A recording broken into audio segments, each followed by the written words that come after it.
tentunya Mas Anies jangan mengulangi kesalahan yang sama. Ya. Kalau Mas Anies mendirikan partai politik, katakanlah 5 tahun dari sekarang, mungkin popularitas beliau tidak seperti pada hari ini. Pada hari ini saya melihat popularitasnya masih sangat-sangat masih sangat kuat. Di Jakarta setidaknya ya ada pendukung ibu bapak, kemudian di surveinya kemarin tinggi, di nasional dapat suara 25%. Kalau semua suara Mas Anies 25% itu bisa ditransformasi menjadi suara partai, ya sebutlah misalnya Partai Perubahan Indonesia, ya maka kemudian partai ini berpotensi untuk menjadi salah satu partai yang terbesar di Indonesia. Bahkan kalau angka 25% itu kita... Kodari KSP dorong Anies Baswedan dirikan partai politik. Kantor Staf Kepresidenan, KSP, mendorong mantan Gubernur DKI Jakarta Anies Baswedan mendirikan partai politik. Hal itu agar demokrasi di Indonesia semakin berwarna karena pilihan masyarakat kian beragam. Biar nanti masyarakat yang akan memilih, misalnya, Mas Anies mendirikan Partai Perubahan atau Partai Perubahan Indonesia, kata Wakil Kepala Staf Kepresidenan Muhammad Kodari dalam diskusi bertajuk Prospek Demokrasi Indonesia di masa pemerintahan Prabowo Subianto di Jakarta, Selasa. Ia menyebutkan apabila berdasarkan definisi demokrasi menurut David Beaton, terdapat 2 elemen dari demokrasi, yakni pengakuan terhadap hak sipil dan hak politik serta kontrol politik.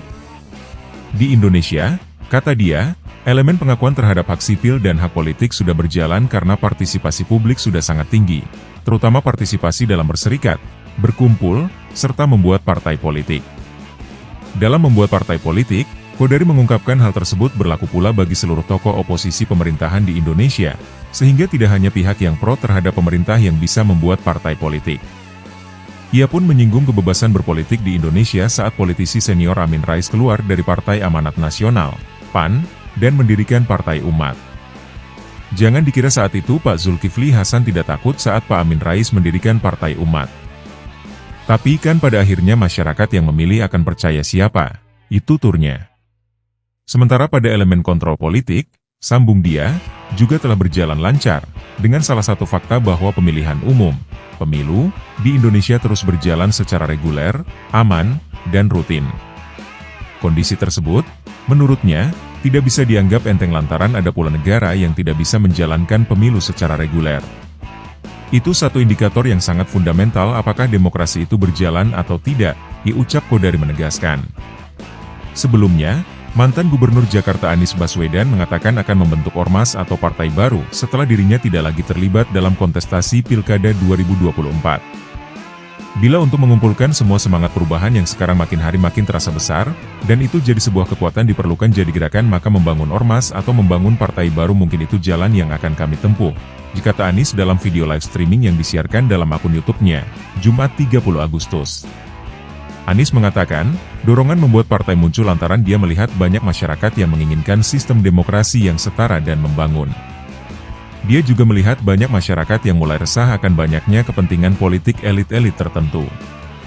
Karenanya, Anies dalam waktu dekat akan membuat partai untuk mewadahi semangat masyarakat tersebut. Anies sendiri tidak menyebut kapan persisnya dia akan membangun ormas ataupun partai politik tersebut. Sementara itu, Partai Perubahan telah resmi dideklarasikan berdiri pada tanggal 10 November 2024 tepat pada Hari Pahlawan. Namun juru bicara Anies Baswedan, Syahrin Hamid, mengatakan Anies Baswedan tidak terlibat dalam deklarasi Partai Perubahan yang dilakukan oleh Robi Nur Hadi. Syahrin mengatakan Robi juga tidak pernah membahas soal rencana deklarasi tersebut bersama mantan Gubernur Jakarta itu. Tidak ada pembicaraan dan belum ada pembicaraan setelah maupun sebelum deklarasi tersebut, kata Syahrin saat dihubungi, Selasa, 12 November 2024. Syahrin menegaskan Anies bukanlah inisiator dari Partai Perubahan dan tidak terlibat dalam semua proses dan kegiatan-kegiatannya. Namun demikian, Syahrin mengatakan Anies menyampaikan bahwa setiap warga negara berhak mendirikan partai politik. Syahrin mengatakan Anies Baswedan tidak merespon soal namanya yang diusung sebagai calon presiden dalam deklarasi tersebut. Pak Anies belum ada respon soal ini, katanya. Dia mengatakan saat acara deklarasi berlangsung, Anies sedang berada di Surabaya, Jawa Timur. Belum ada pembicaraan soal deklarasi tersebut, katanya. Syahrin tidak menjelaskan secara detail alasan tidak terlibatnya Anies dalam deklarasi Partai Perubahan.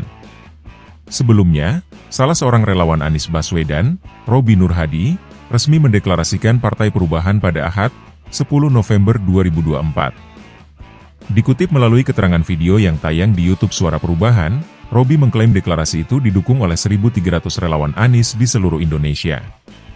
Deklarasi ini menggaungkan berdirinya Partai Perubahan sebagai salah satu persyaratan untuk mendirikan partai, kata Robi dikutip dari keterangan video, Selasa, 12 November 2024. Robi mengatakan dalam acara deklarasi dan serangkaian rapat pleno, dia ditetapkan sebagai Presiden Partai Perubahan. Anies Baswedan sendiri tidak hadir dalam deklarasi tersebut. Kendati demikian, Robi mengatakan yang akan menjadi pemimpin gerakan perubahan tetaplah Anies Baswedan. Sebenarnya yang tetap jadi pemimpin Bapak Anies dan para pemimpin perubahan yang telah memimpin organisasi relawan atau perjuangan pergerakan perubahan, ujar Robi dalam video deklarasi. Dia mengatakan deklarasi itu juga membahas gerakan 5 pilar yang mencakup Partai Perubahan, Ormas Gerakan Perubahan, Koperasi Serasi, Yayasan Petranas, dan Pusat Kepemimpinan Perubahan Daerah atau PKPD. Lebih lanjut, ujar dia, dalam salah satu rapat pleno, Anies juga ditetapkan sebagai calon presiden dari Partai Perubahan. Meski demikian, dia mengatakan dalam proses deklarasi tersebut Anies memang tidak hadir dan belum terlibat. Suatu saat kami yakin beliau akan pulang kembali ke salah satu rumahnya, yaitu Partai Perubahan. Dan ini akan menjadi gerakan politik jangka panjang, kata dia.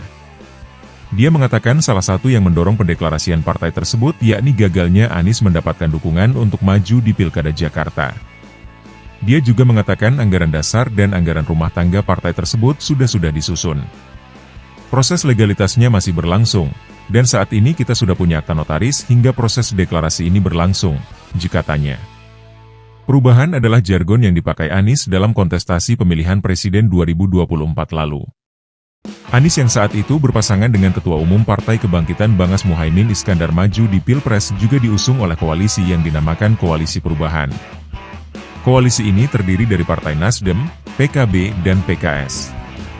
Adapun isu Anies akan mendirikan partai sempat mencuat setelah kandidat calon presiden 2024 ini gagal mendapatkan dukungan partai untuk maju di Pilkada Jakarta.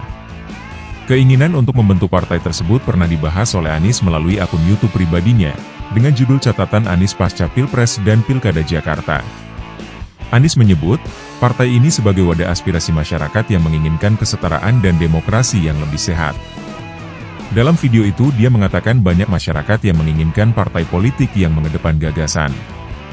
Dia meminta para pendukungnya untuk menantikannya.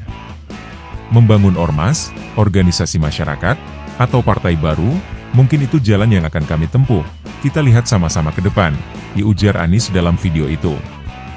Subscribe, like, share dan komen agar channel ini semakin berkembang.